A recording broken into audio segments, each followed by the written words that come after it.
This seminar is part of the AHEAD capacity building program to promote accessible heritage experiences in the cultural sector.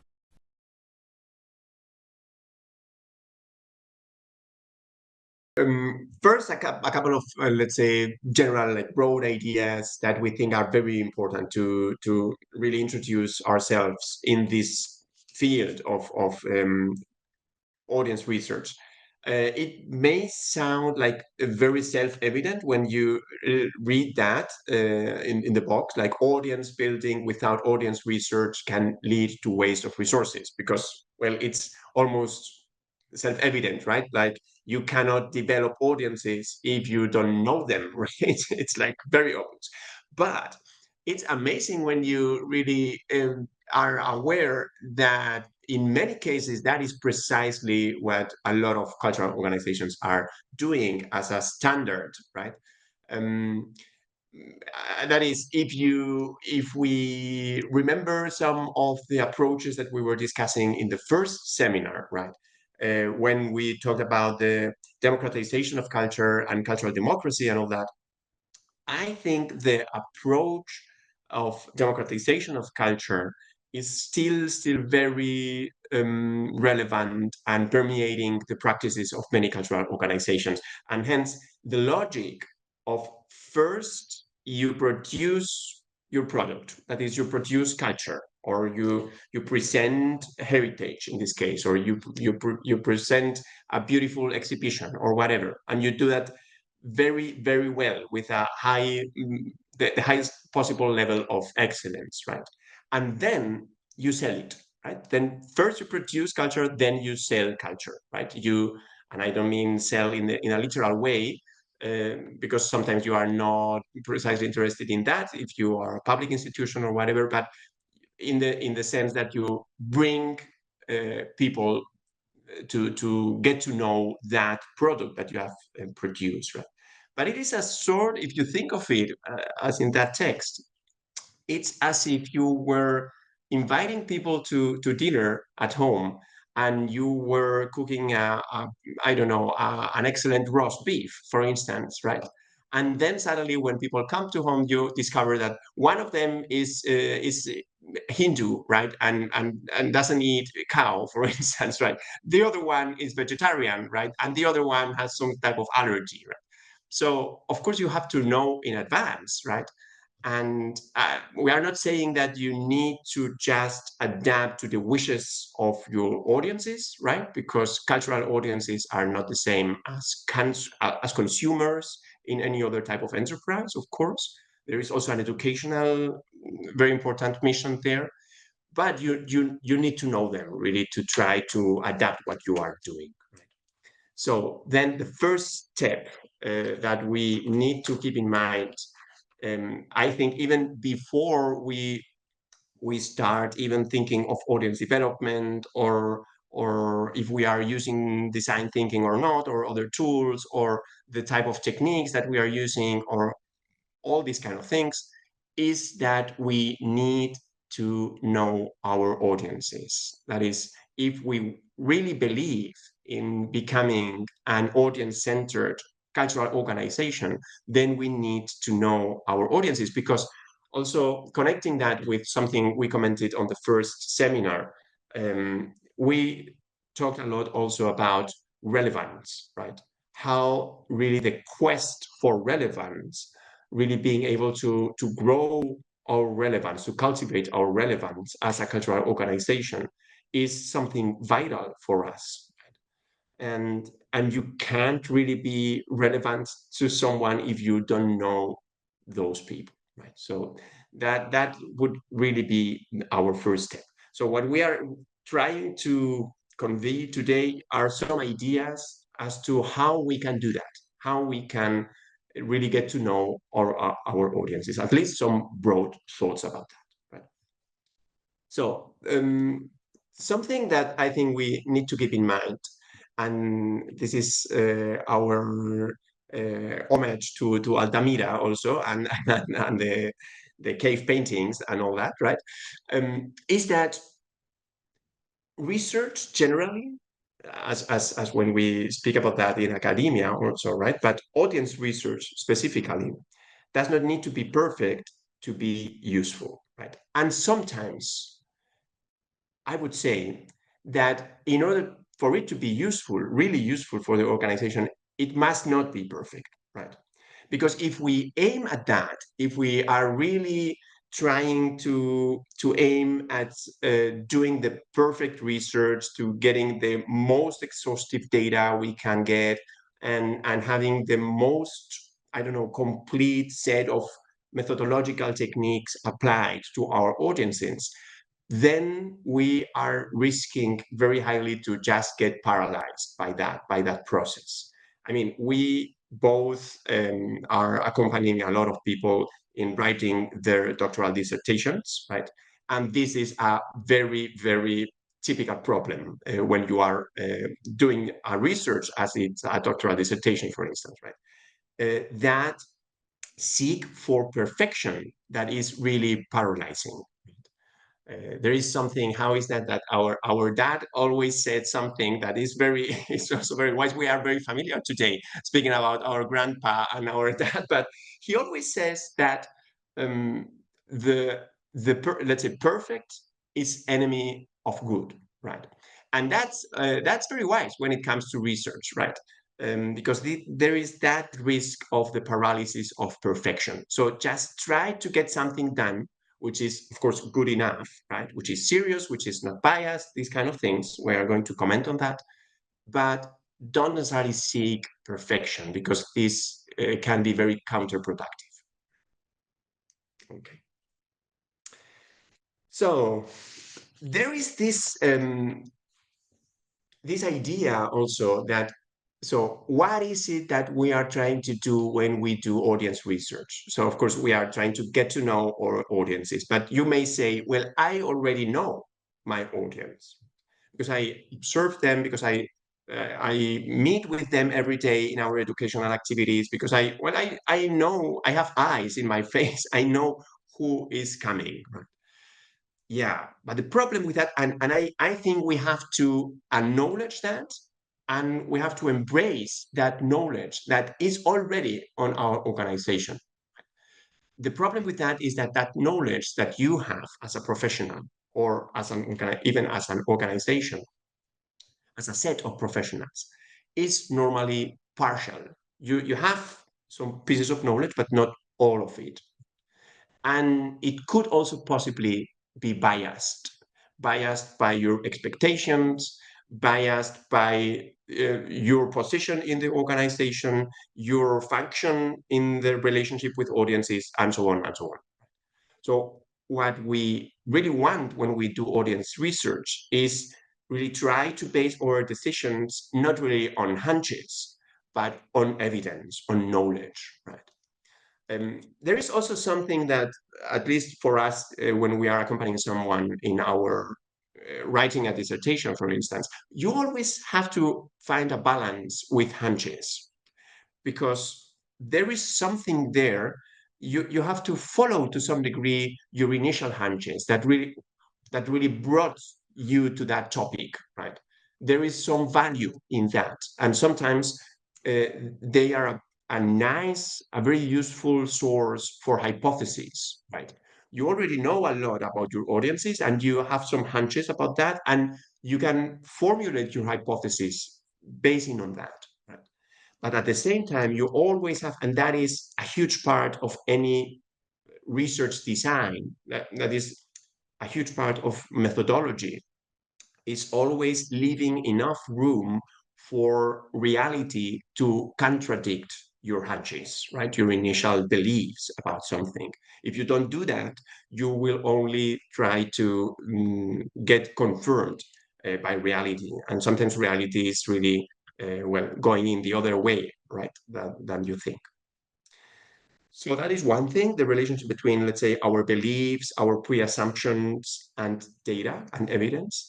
And the other thing in this slide is also the idea that the best research you can think of is totally useless if it is not used in your organization, if it is really not used for taking decisions and for making initiatives, or really trying to apply it, right?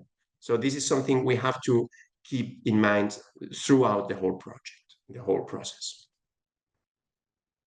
Yeah, and when we talk about audience research, we also need to introduce a little bit the concept of segmentation. Yeah, even though this concept might be very much marketing related, and it might seem a little bit weird to talk about segmentation in the cultural sector, it makes a lot of sense.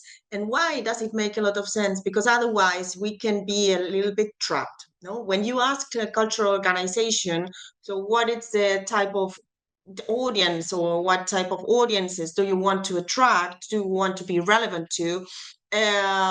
It's a very difficult answer to get the answer, okay, we are here for everyone. We want the whole population. We want to attract the entire population because we are a public institution. And so, yeah, so everybody is welcome. Yeah, so that's one thing. Everybody is welcome, but then you cannot create an action plan. You cannot create activities that will be valued for everybody at the same time, because we are all different. And that's why segmentation is very relevant. And also when doing audience research, we also need to think what type of audiences, what type of publics, or what type of non-audiences do we want to research? And that's why segmentation plays a very big role, and it's important to consider it. So the first idea is, what is segmentation? Segmentation, it's dividing the audiences into different groups that the groups need to be different between the different groups. But within the group, the people that are inside one group, they have similar interests, similar needs. Of course, they are not going to be the same, exactly the same, but well, roughly they will share some attitudes, some opinions, some perspectives, some needs, and so on and so forth. Yeah, so it's like dividing the whole here. What, well, in the slide there's I mean, this is like a copied definition, and you see a lot the word market. Maybe it's not the best word to use it in this context, but you need to think about, well, the whole potential audience, all the population that you are thinking about, and then try to come up with different groups that might share some, well, some characteristics. Yeah, and that's segmentation. And segmentation will help us to be more concrete, to be more effective, and to design a better research process. Yeah. There can be different types of segmentations, and what we bring here are just some examples. And when you get the presentation, of course, you have the sources if you want to research a little bit more.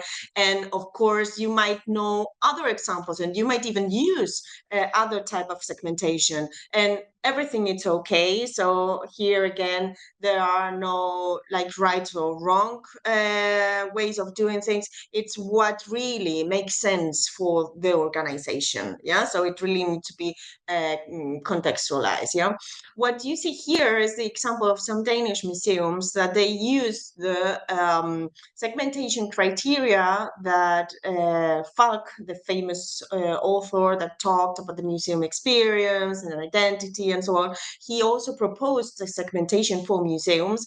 And what you can see here, the type of, well, the tags that he uses, no, the explorers would be those visitors that would be curious and interested in gaining new knowledge and explorations, where there could be others that could be more like professionals or hobbyists, might be more knowledgeable about this. For example, the same that we had the previous seminar, no, with the also the interview with Carmen, that might be more professional, visiting a museum, and so on and so forth. So you can maybe, I'm not going to read all of them, but you can see this is like a proposal. It's based on motivation and also learning behavior. So that's a possibility.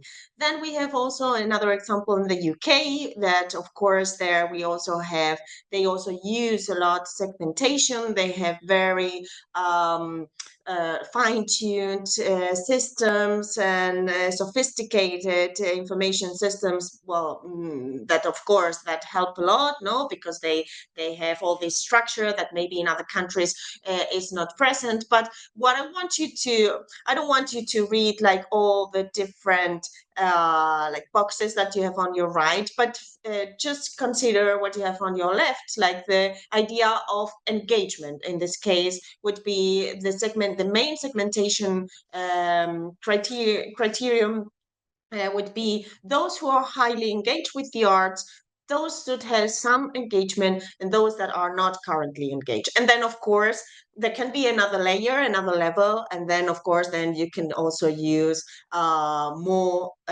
criteria that might be helping you to be even more concrete. Yeah, but that's not needed. Yeah, I just wanted to bring this here as an illustration, and that's it. Yeah, some here you have some criteria that might be also very, so I don't know if I can move this, no? Yeah. Yeah, like this. So some criteria that could be more generic that might help you. Basic criteria would be the demographics. No, for example, Asun was talking before about families, about kids. We can talk about the community members. We can talk, I don't know, about uh, people, elderly people that might become willing to come in group or whatever.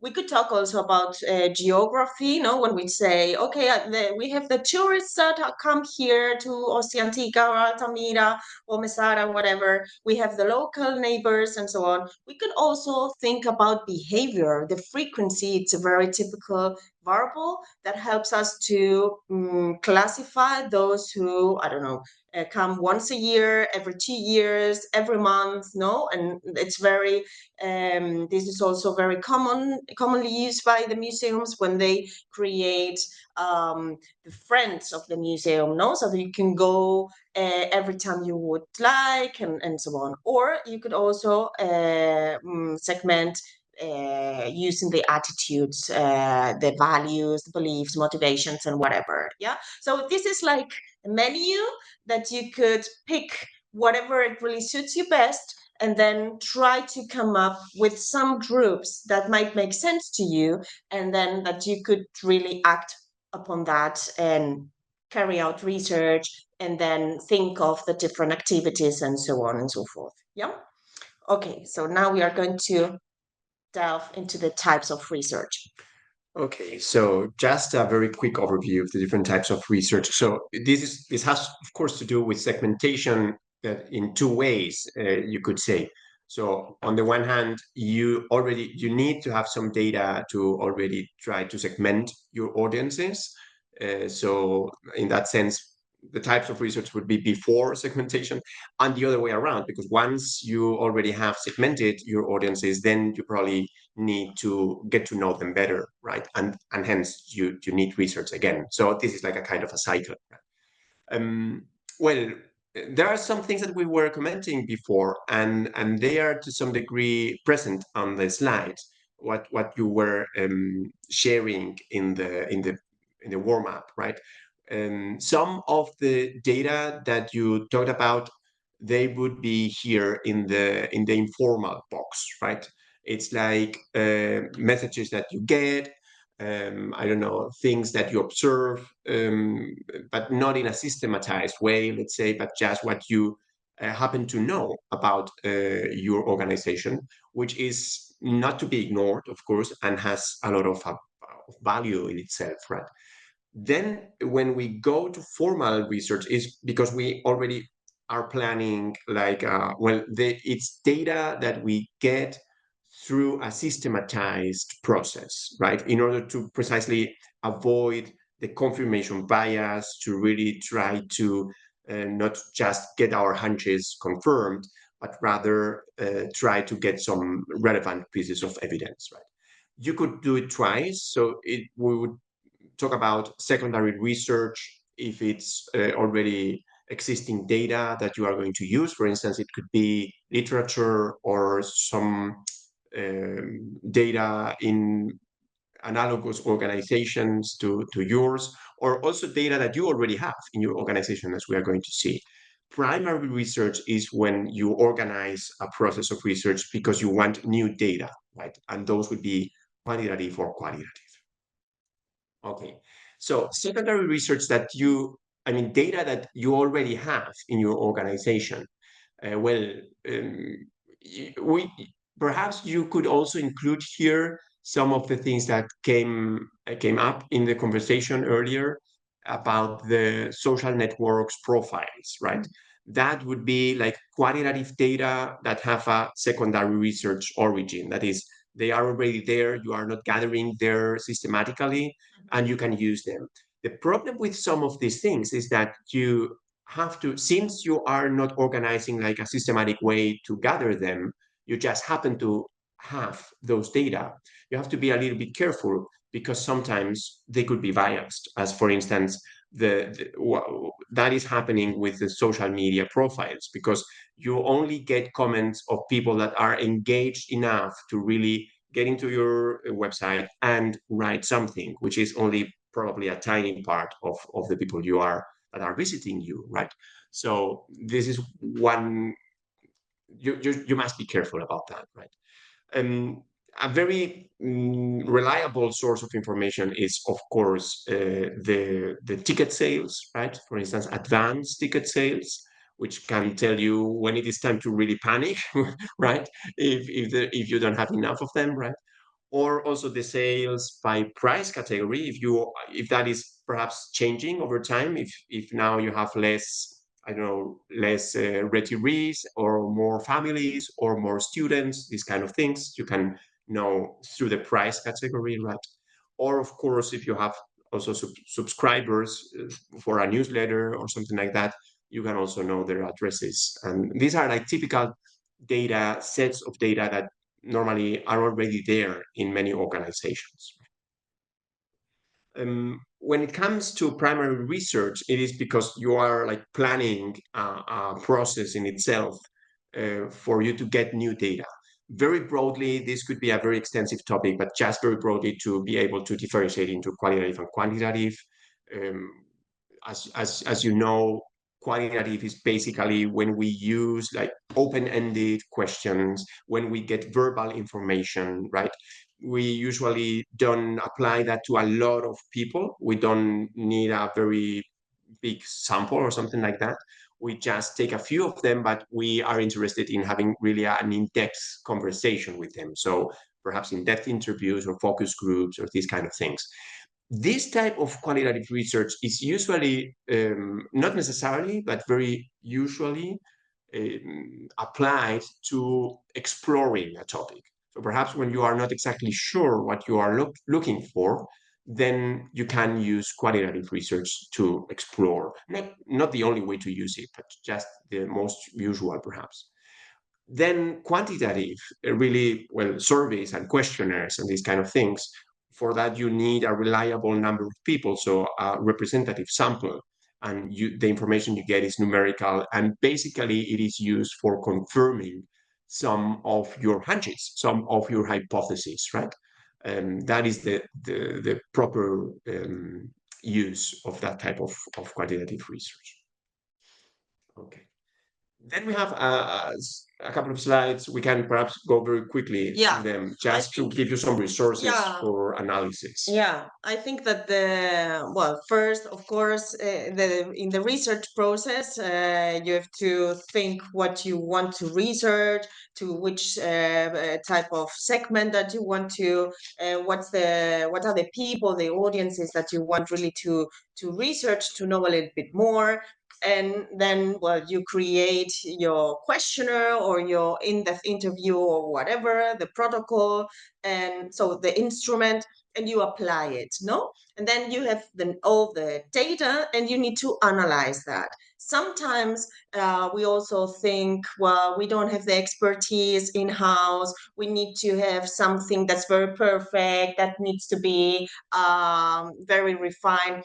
The thing is that more and more, and also with the artificial intelligence, this is like, well, on the hand of everyone, the way to analyze data has been much more easier, or it's much more easier nowadays, no? And there are even artificial intelligence complements that can be add to the spreadsheets or to other well, types of programs, and that might help you a lot, no?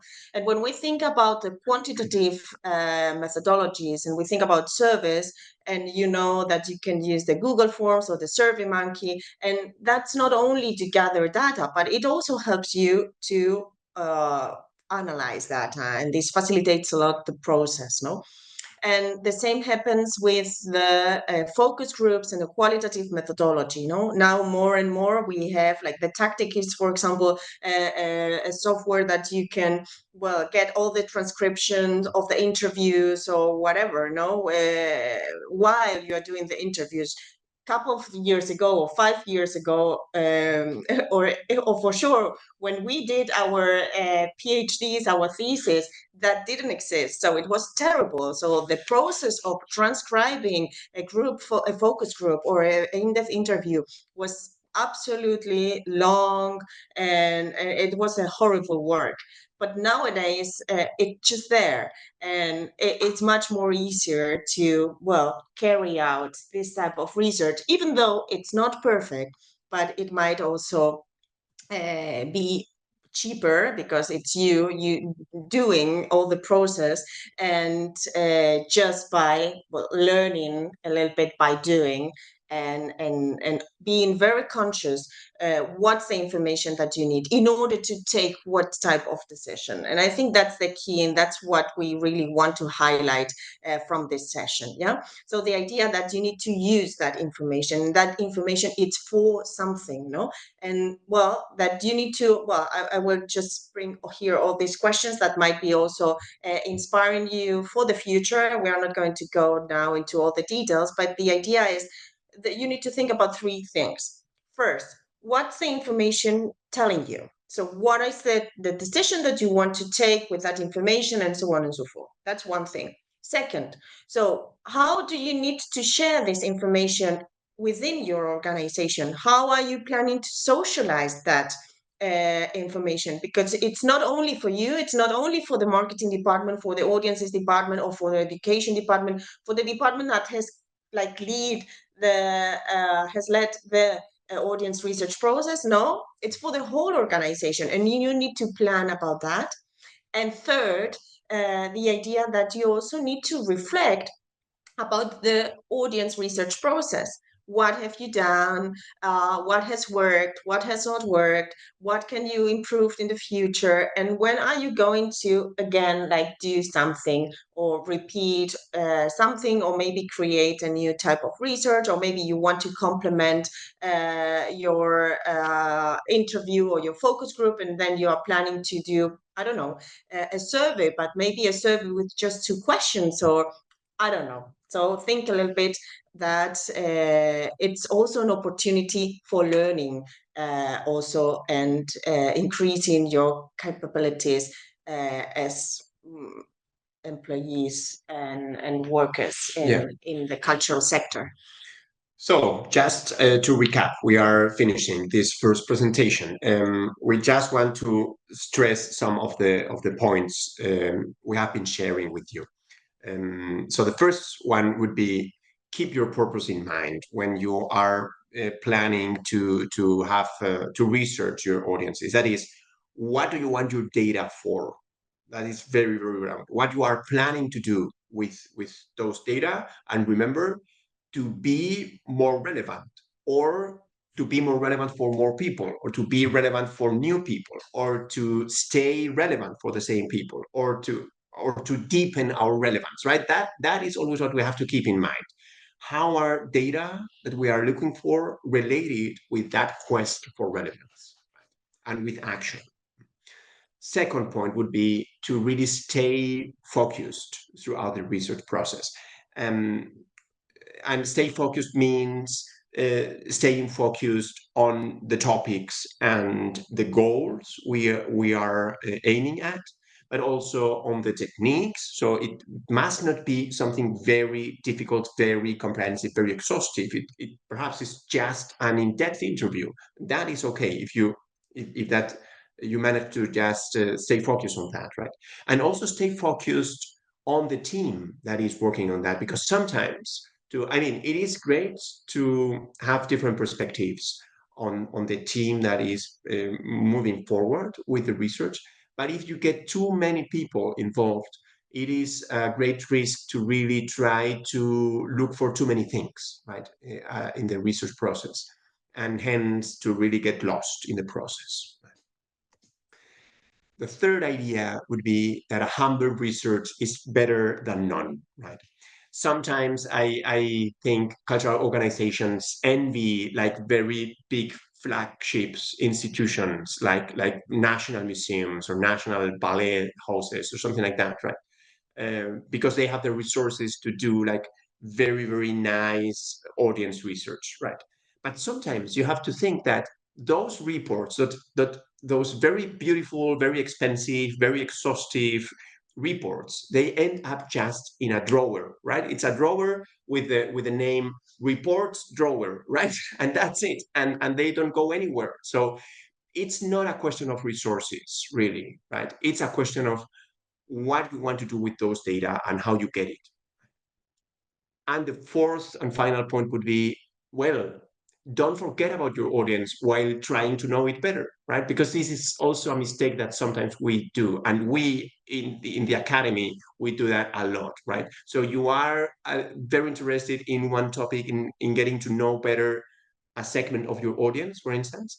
But then don't forget about them also through the process, and don't make the whole research process a torture for the people that are participating. For instance, you can't really have a questionnaire that is pages and pages long and that takes, I don't know, 40 minutes to answer it, right?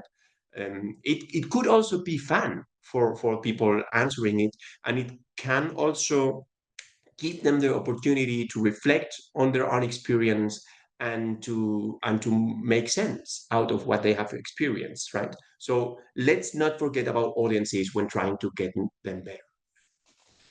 Okay, so and now I think we can jump into the next step of the seminar, which is this peer learning part.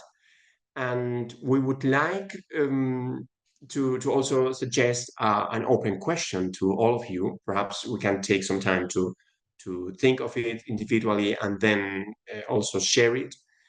So considering all that we have been discussing in the presentation, how would you assess some of the previous experiences you had in your organization with audience research? Right? Think of those experiences. Try to think of some of the bullet points we have shared with you, and try to see how do you assess that now, right? Um, and also, if you could go back in time and change anything, right? What would that be, right? That is what you can't do in science fiction movies, right? You can't change anything in the past, right? But now you are allowed to change something. What would that be if you had that opportunity?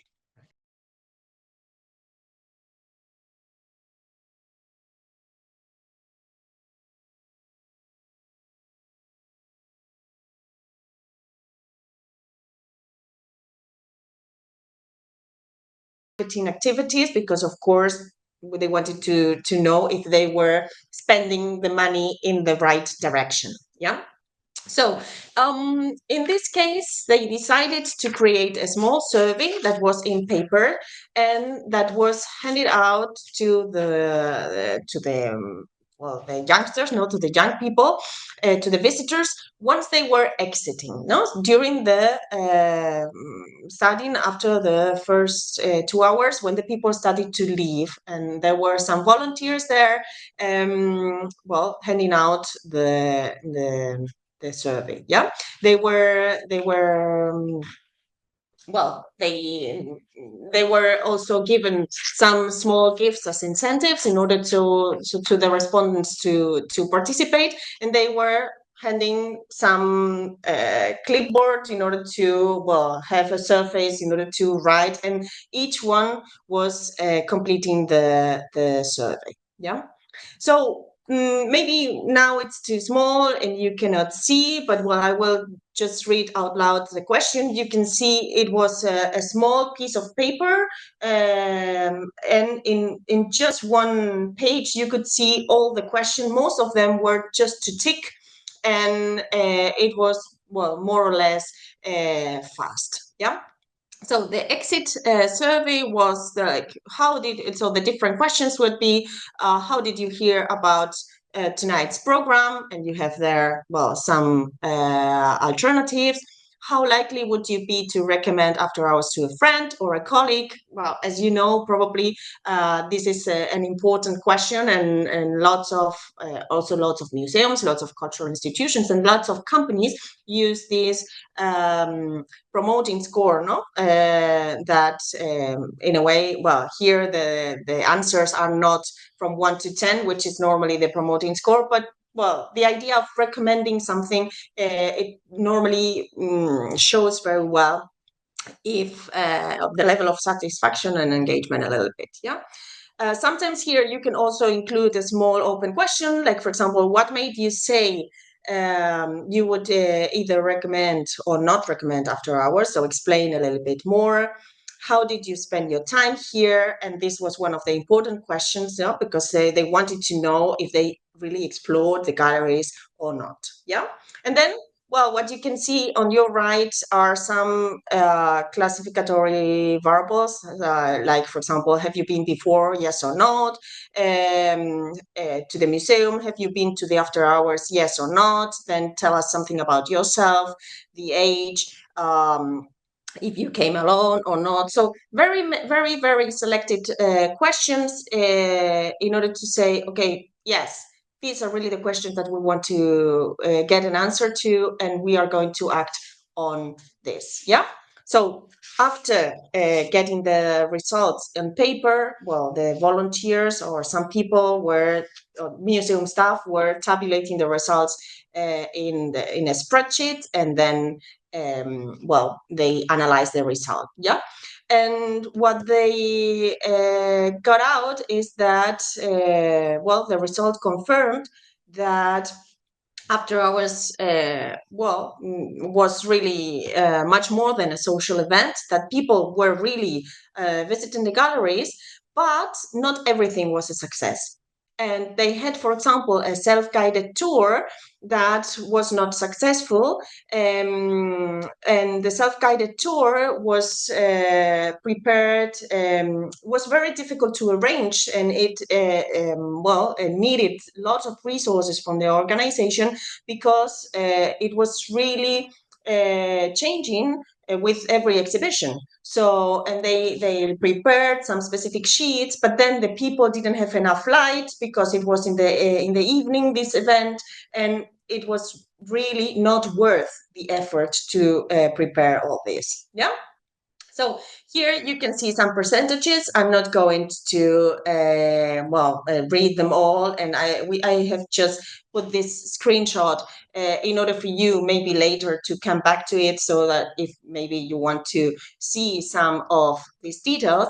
And what I want to finish with is the idea of what they did with these results. Yeah. So what we have been emphasizing during the first presentation, it's okay, so we really need the results, we need the analysis in order to take some decisions and to act and do something. In this case, for example, they discovered that most of the people were coming because they were told by a friend, and the word of mouth was really important. So they decided to cut up a lot of the marketing expenses that they had, because, well, they really were not very effective. They also decided to change a little bit also the self-guided tour, and change the handout, and finally they decided, okay, no, we're going to drop these tours. It really don't make sense, and we're going to change it. And they also, well, use the survey as a tool to create a sense of cultural, so internally for their own organization, to create this sense of, okay, asking to the audience, and trying to, well, work in that direction and be audience centered. It really helped to change a little bit this yeah. In terms of money, well, it really, the outlay was minimal, because they didn't pay someone else to do this. They used volunteers, but they, of course, okay, so also time it takes means money, but, well, they did a lot of things inside. Yeah. So this was the case of researching existing audiences, and now I will leave the floor to Jaime to talk a little bit about researching non-audiences and the case study of this ballet. Okay, so we are now focusing on this other case study, the Pacific Northwestern Ballet, which is based on Seattle in the United States. And it is to some degree very different to the first one, because it is a case of a study of non-existing audiences, of non-audiences, let's say. Right?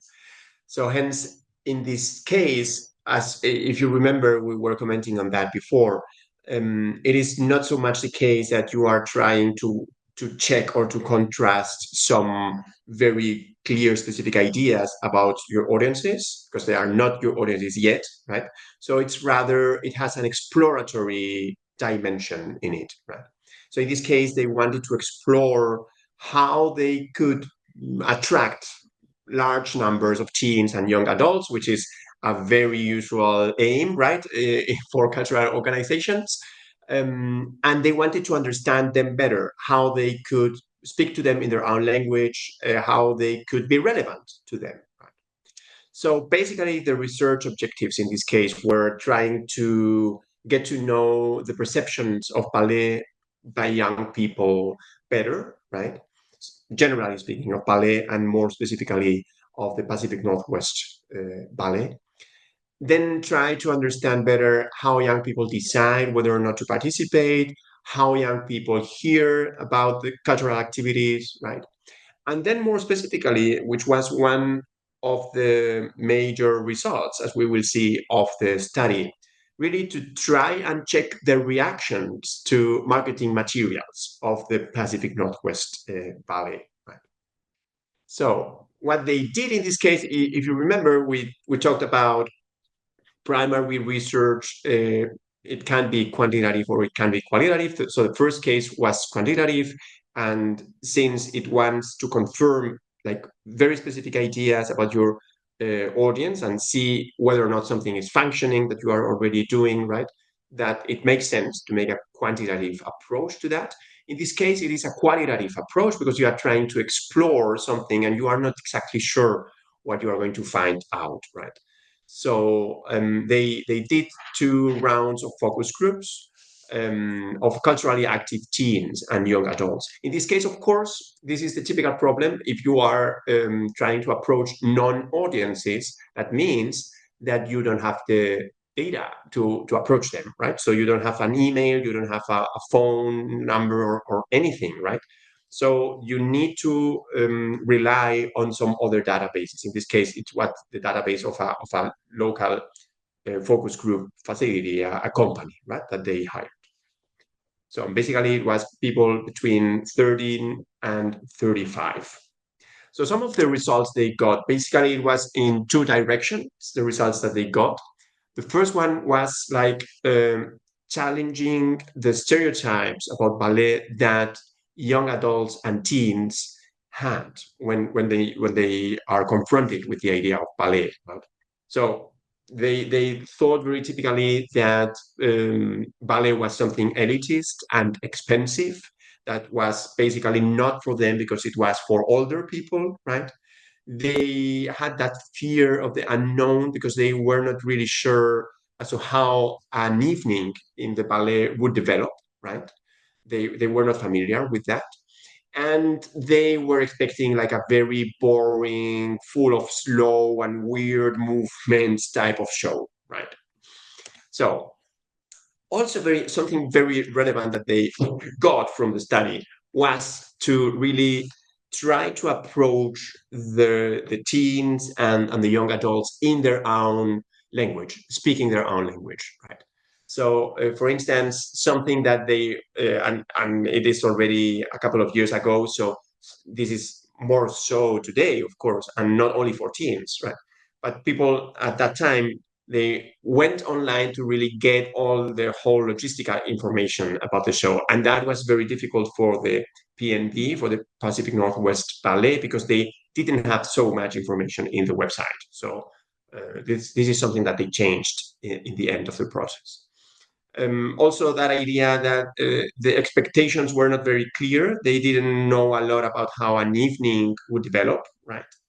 And well, basically something very, I think, very attractive of this kind of study is that they showed their marketing materials to these young people, and well, the reaction was very negative.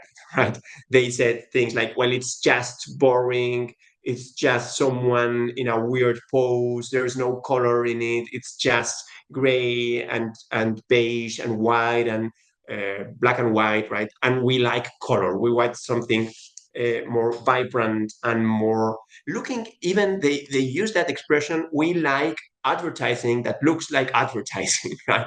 Something bright and positive and full with emotion and vibrant with color, right? So that was one line of development, as we will see, that led the Pacific Northwest Ballet to really rethink the whole set of materials. And also the idea that they felt that they lacked the information about ticket prices. And they were always assuming that the prices were more expensive than they actually were. So what they did is that they redesigned a lot of the materials that they were using to communicate. They introduced a lot of changes in their website, so producing a lot of materials with videos, with the performers, and all these kind of things, so that people could more or less imagine and anticipate the experience of spending an evening in the ballet, right? And then they redesigned with a new sort of language, more fresh and more, well, more advertising like, right?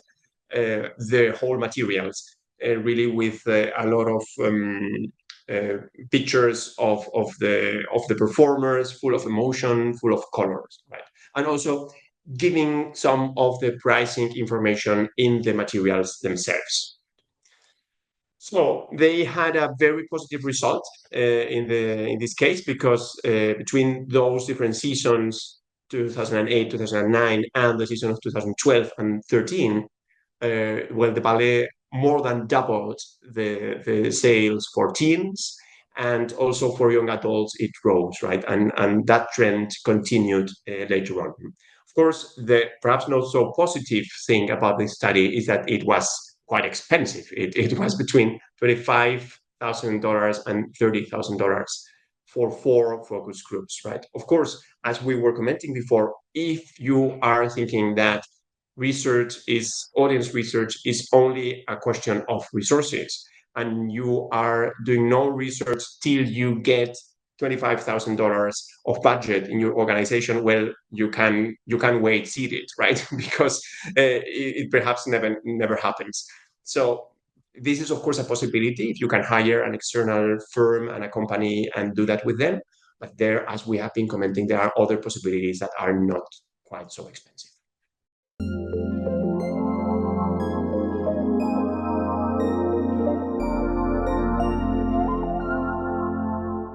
Ahead is a project funded by the European Union. Views and opinions expressed are, however, those of the authors only. Neither the European Union nor the granting authority can be held responsible for them. Don't forget to visit the AHEAD website and join the manifesto.